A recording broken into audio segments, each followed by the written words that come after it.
Hey everybody, welcome to the podcast. Yes. This is Real Talk with Matt and Carrie. And we are excited to be joining you once again on a Monday sometime. We don't ever have We made it before noon today. Yeah, I feel which like is that's a win. pretty good. Pretty good.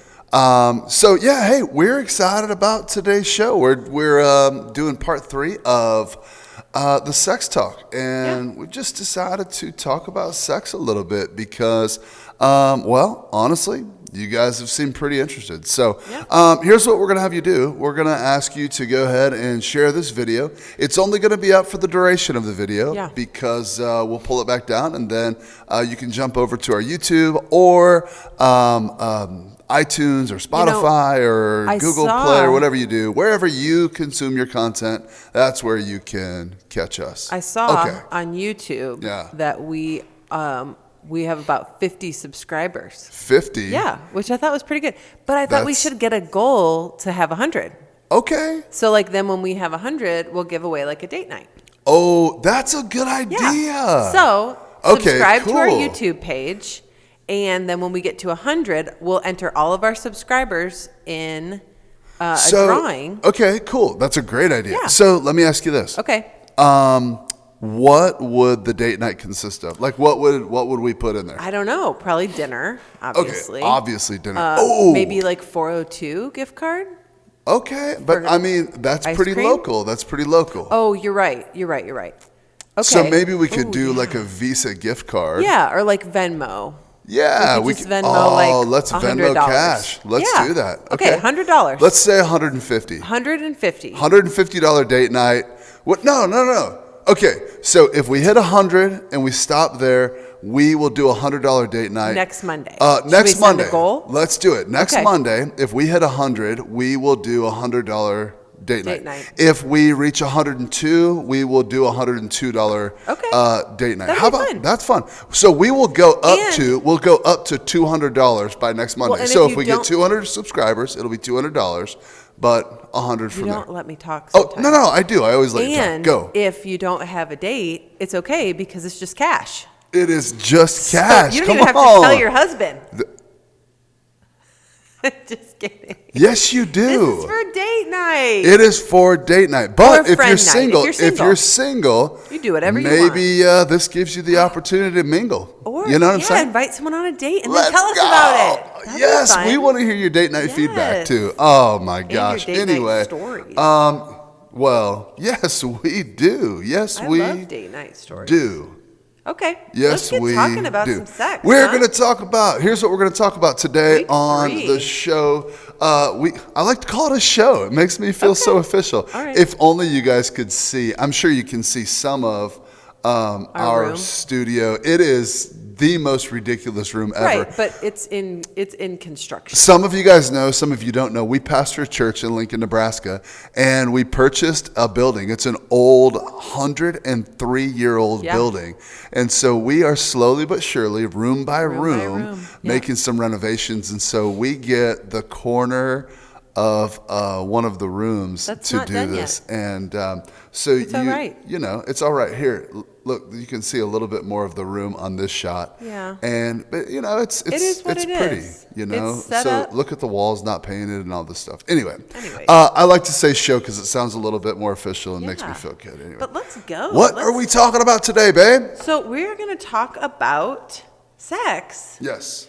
And we're actually going to talk about recreating intimacy after a betrayal. Because dun, dun. A lot of the marriage counseling that we do kind of centers around betrayal. So what are some things that would qualify as a betrayal? Well, the things that we have kind of discussed that would qualify is obviously an affair. Right. But affairs can be emotional, and they can be physical. Talk to me a minute about an emotional affair, because some people may not consider like an emotional connection with somebody of the opposite sex to be an affair. So what does that look like for those of us who maybe aren't certain? Well, I would say it would look like sharing intimate things with someone who's not your spouse. Like, if your go-to person to call when something's great or bad is someone of the opposite sex that's not your spouse, I think that's probably maybe, or if you're just having feelings for somebody and like you're thinking about them and, you haven't acted on it. So you feel like, well, it's okay, but there's still but you're letting a line situations maybe play out in your mind and things like that. Yeah. So that's a big deal. And it is a major problem because you guys know this, that intimacy, which we're going to talk about here in a minute, is not only based on what we do physically, but really emotionally and spiritually as well. So it's a big deal. And we've kind of, I think we all know what a physical affair is. Right. Physical with physicalness. Physicalities. Pornography could be a Pornography betrayal. Can lead to a betrayal. Yeah. Lies about maybe anything. I think just we kind of categorize like lies and secrets, like not being right. Because I think when I find I'm sure you've lied to me before. Not recently, hopefully. Babe, yes. Remember when I used to lie to you all the time? Yeah, because, about stupid things. Yes. Because you didn't want to get in trouble. I didn't want to get in trouble. I had a bad experience as a kid with my mom. Mom, I love you, but, growing up, single parent home, mom had to be the heavy-handed. She had 3 boys. I don't think it matters that it was a single parent home because I find our kids lying to me about stupid stuff just to avoid getting in trouble. Yeah. Did you clean your room? But then I remembered, yes. Also, you're not my mom, so right. I don't have to but worry we about had to work through that, because I was doing some things that treated you like you were one of my kids. Yeah, that's true. We could probably talk about that in an episode at some point. That's definitely an episode. Let's just, we'll make a note. I wish we had an assistant. I know. We don't. Maybe one day. I think anytime you find out you've been keeping something from one another, you can feel betrayed a little bit. And so it's really a wide range of betrayals. Like obviously the extreme would be a physical affair. Right. But it doesn't hurt. That's the category that everybody kind of chalks it up. But like, really there's lots that's of a things, big deal, right? There's lots of things that come between intimacy. Because intimacy as a definition is transparency with someone else and intentionality. And so if you have these lies and secrets or addictions or anything, emotional affairs that are going on, it automatically causes a rift in that transparency and the ability to be totally open and vulnerable with somebody. Right, and I think ultimately, there are some things that people might say, well, some people are okay with pornography. But the reality is no matter, if you were okay with me looking at pornography and that was an active part of my lifestyle, what it does is it still creates a separation in the level of intimacy that we're supposed to have. Because maybe, or you're looking at pornography and I'm relieved because, let's be honest, guys, sometimes I feel like she wants me for my body and that's it, right? So anyway. Let's be real. This is real talk. This is real talk. That's what I'm talking about. Anyway, what I'm saying is it creates a rift, and it creates a separation. And that's the problem is, like you might say, well, I'm okay with pornography. We're okay with introducing that. But remember, last week what we talked about was anything within the context of the marriage bed is okay. But bringing in pornography, bringing in a third party, bringing in other religions, that's not okay. Right. Because it creates separation. And where there's separation, there can't be ultimate intimacy. Right. You know what I mean? And that's the goal for a covenant relationship, a marriage. You know? So what we looked at kind of is to take steps to heal after a betrayal. Because a lot of times what people do is they either just give up and they're like, forget it, I'm done. Or they just ignore it and they say, I'm fine. It's fine. It's okay. It's okay. Let's just move on. And they never actually deal with it because I promise you it comes back. Especially, don't you think especially, and this is kind of maybe been a few experiences that we have, when maybe the woman has been unfaithful and it's a real hit on the masculinity of a man. Right. And so they're just like, it's okay, no big deal, no problem, right? Yeah. And we buy this lie as men that we have to be overly masculine or like we don't care. to get over something. But guys, I'm telling you, you can't live your life like that, No. because it's going to eat you from the inside. We got to be open and we got to be honest, because we want to recreate intimacy even on the heels of betrayal. So let me ask you this as we're diving in to this conversation. If there has been a betrayal, no matter what it is, whether it's seemingly small or really big, do you believe that you can ultimately move past that and heal? I mean, I do. I think that we've seen it, but it really takes both parties. It takes both parties committing to the process of healing, which is honestly, it's going to get ugly before it gets better, right? I mean, it's not just going to, okay, we're good, we're moving forward. Like, it's going to get ugly first. And so I think both parties have to be committed to working through that process. Yeah. If it's just one person trying, that's tough. Yeah. And so, I would never tell somebody, walk away. I really encourage people, obviously, you've got to know what the Lord's saying. You've got to be able to work through this together. But I mean, and people know that are listening that we come from our background as pastors. We're involved in the church world. And so we're big on, building, establishing, and creating a solid relationship with Jesus first. Right. And then moving forward that way. But we do really believe that there is potential to heal from any type of betrayal. But the reality is this: we don't come from that type of church world where it's just like, okay, pray about it and everything's okay. Like, you certainly better pray about it, but it's going to be a lot of stinking hard work, and it could potentially be painful. So let's talk about the process. We have 3 things. There is a process that we've highlighted, and we believe you can recreate intimacy. Yeah. So number 1. Hold on, time out real quick. I do want to put a plug in, because we told everybody at the front end of this that if our YouTube channel hits 100 subscribers by next Monday, we're at like 43 and a half or something like that. I don't know.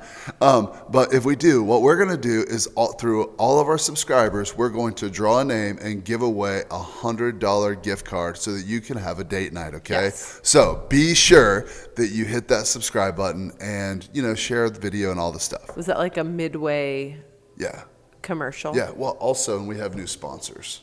Oh, I don't think Haven Candles knows that they're a sponsor. No, they don't want to sponsor us. They may not want to be associated with our brand. I don't know. I understand that. I think they'll be all right. So here we go. Number Number one step to recreating intimacy is time. Okay. Yes. We've talked about intimacy and creating intimacy, but in past episodes. But here's the deal: we really actually believe that the way that you create intimacy and then the way you recreate intimacy are absolutely opposite. Right. Okay. Literally opposite. It's literally opposite. Last time it was talk, touch, and time. Yep.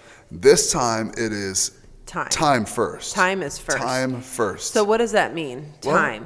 Well, listen, after a betrayal, you need time to process. Mm-hmm. You need time to heal. Right. You need time to really discover, okay, is it worth it? How's it worth it? What's it going to look like? And all the different things that you have to really inventory, because the last thing that you want to do is just be flippant in your consideration of what the relationship's going to look like moving forward. Because a lot of times, because I want to get past this hurt, because I want to get past this pain, what I'll do is I'll overcommit to saying, you know what, I'm ready for this. Right. And then throw myself into a situation where I'm vulnerable, and then end up ultimately being taken advantage of again. But I think too, like, it's hard for some people to just slow it down. Yeah.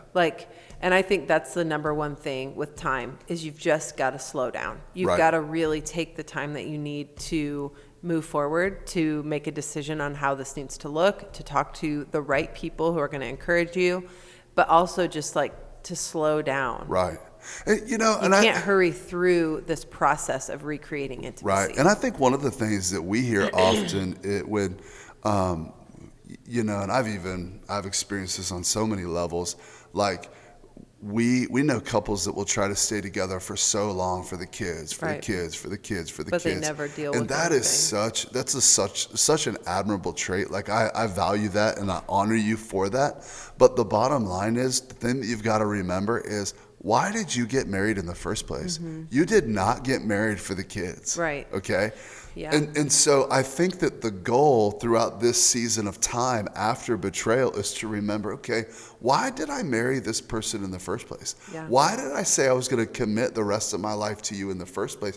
Because if you can discover that why, then I feel like you can overcome just about any obstacle that's been Yeah. put in your way. And not it's that it's worth not going to it. be difficult, okay? It's worth taking the time. It's going to be worth it. Because otherwise you're like, well, I've got 10 more years with this guy. Yeah. Well, that's no way to waste 10 years. Well, we're gonna stay together for the like, kids. work on it. Gosh, Do the work. man, and it's such an admirable thing. Like Yeah. I think that's a big deal, is. and we applaud you for that. But at you the can be same happy time, too.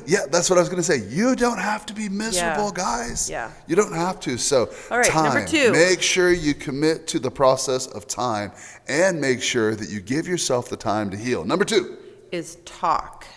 And so when we talked about intimacy, we talked about talking face to face and sharing yourself, right?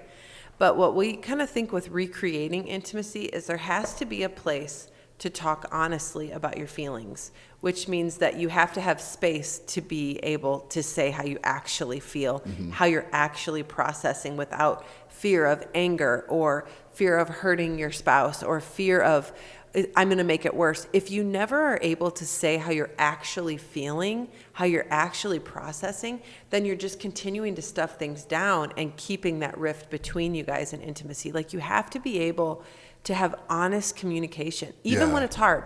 And I think That's the the key deal. with this, though, is knowing when the time is right. Right? Right. Because a lot of times what we want to do is just, I feel like talking, so I'm going to talk no matter what frame of mind you're in, no matter, like I always really encourage people to pray for the right opportunity. Yeah, and that's honestly why we put time as number 1, because you've got to be aware of timing in all situations, And- because you might be ready to Right. talk, but I'm not ready to receive, or vice versa. And it might be something where you say, I'd like to talk about this. When is the time that we could talk about it? And you schedule it, which is like, do I need to really schedule time with my spouse? Yes, you do. Yeah. Because then you're both prepared to come in and be calm and be able to talk honestly about your feelings and how you're processing. Yeah. Because it's so important that you're able to actually say what you're feeling without, you know what I mean? Like that changed for us when we could actually talk about how I'm feeling. And I didn't Yeah. feel like I needed to protect you from my feelings, or I was afraid you were going to get mad. And so I didn't want to tell you. Which I did from time to time. You did early on.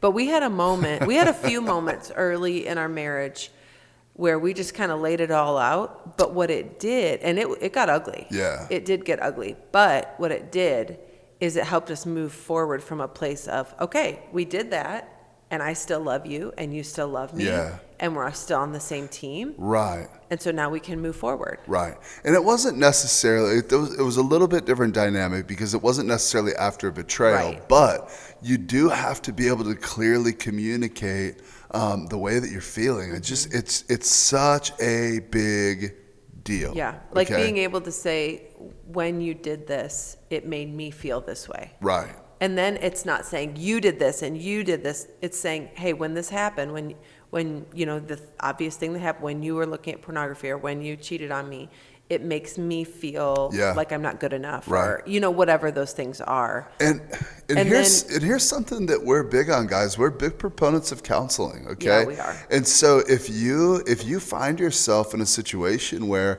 with your spouse you're in the midst of a circumstance that you can't feel navigate. like you're not in control, I would bring in somebody or go into somebody that you can talk and help bring some order in the Right. midst of chaos. There's no and some shame clarity. in There's counseling. no shame in that. Matter of fact, we both see a counselor, and our marriage is decent.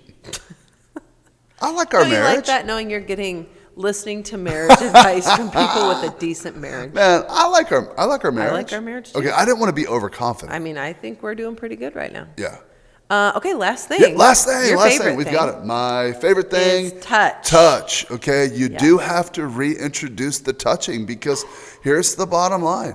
Intimacy can not only be created one way, okay? Right. We really believe that intimacy is 3 parts. It is time, it is talking, and it is touching. Right. And But this that doesn't may be mean- the most difficult of the 3 after After a betrayal. I think it either goes one or two ways. Either you jump right back into, all right, let's Too just have soon, sex. right? It'll feel feel good. I meant to say it'll fix everything. Because you like sex. But what it is doing actually is just avoiding dealing Yeah. with it. Or you get so used to not doing that it never becomes a part of your marriage again. Physical touch is not a remedy Right. for a deep soul wound. It's just not. It's not. And so, but this doesn't probably after a betrayal start with sex. No. It usually starts with holding. We always tell people, just hold hands. Like Just start with holding our hands. biggest advice for marriage counseling is hold hands. Hold hands. Because it takes you back to where you started. Yeah. And it rekindles those ideas of why did this start in the first place? It's You nice know? touching It's without innocent. expectation. It's innocent. And that's the key. It's innocent, it's Yeah. pure, it's nice. It's just letting someone know that you care about them, Right. and that and you want to be with them. I think that's what hand holding says. It's like, hey, I'm glad you're with me, Right. and I'm glad that we're doing this together. And so, starting small. We have no scientific research to back that up. It's literally It's just just our what we've seen. It's our experience, and it's what we've seen really works. And- because when people actually choose to, after I've been married for 5 years or 10 years or 20 years, to re-engage and just hold hands, go for a walk or something like this, or maybe you're just riding in the car and you're holding hands. We We've do have seen a marriages rule change. that we don't hold hands when it's hot out. That's true. Like, I'm so thankful that we're on the same page Yeah. about that, because I don't want to be touched. Don't Yeah. touch me at a baseball game. Yeah, I would never. I don't want your leg to rub on mine. Yeah, I would never. It's too hot. I mean, yeah. Sorry. But that's why we go for walks early in the morning, because it's nice It's and cool. true. It's a little too early for me, though. So if I'm you being have to honest, Joe. be on the same page with that.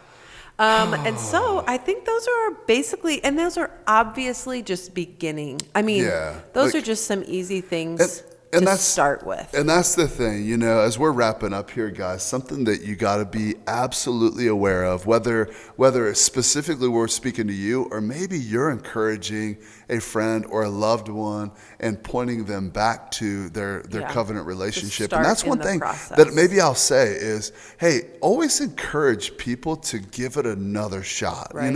And we totally understand. I grew up, my parents divorced when I was in middle school. Mm-hmm. And so I understand that not everybody stays married for their whole lives, I understand the pain and the disappointment and the hurt that comes with that, Yeah. So I get it. But I will say that both my mom and dad, I love them so much because they did continue to try, and they continued to put forth effort, and they continued to give it a go until they just, it was time, like, we just don't think we can make this work, okay? And so I said all that to say this. If you're a friend speaking into somebody's life, always point them to another opportunity. Try to go again. Help encourage them to exhaust every resource they Right. possibly can 'Cause it before they matters. make that ultimate decision, okay? And so I'll say this to you as we close. If you find yourself in the situation where there's been betrayal in your marriage, keep going. You got what it takes. It's going to be difficult, but it's going to be worth it. And just remember that it's a process, okay? So Yeah. it's not going to be 1 month and you're done, or 2 Right. months, or maybe even 1 year, 2 years, and you're done. Yeah. It might be a continual and ongoing process, but I'm telling you, it is so stinking Yeah. worth it. And one thing that I always try to do is I try to envision the end when things are good.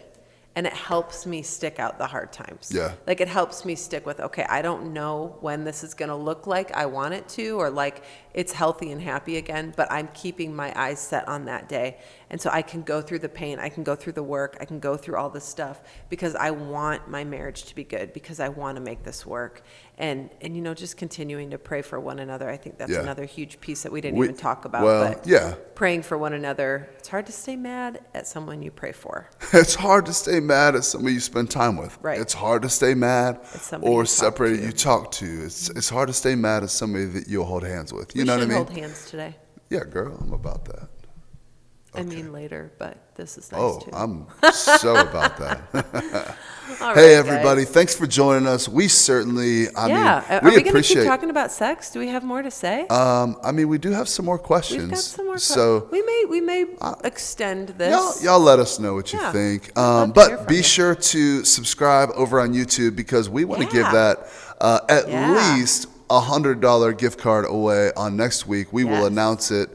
If we hit the goal before our next podcast, and we'll do it. decide if we want to extend it, if we're close. We'll see. Yeah, we'll see. We just play by our own rules. That's right. It's our podcast. It's our podcast. It's our show. It's our show in our sweet studio. Look at that studio, y'all. Yeah. It's just beautiful. Awesome. Guys, listen, thanks for joining us. We certainly love you, appreciate you, and we are believing that you will either create or recreate intimacy in the life of your marriage or your potential future marriage. Yes. Don't be touching too much if you're not married, though, in Jesus' name. We love you. It's been Matt and Carrie. And this is Real Talk. Yes. See you.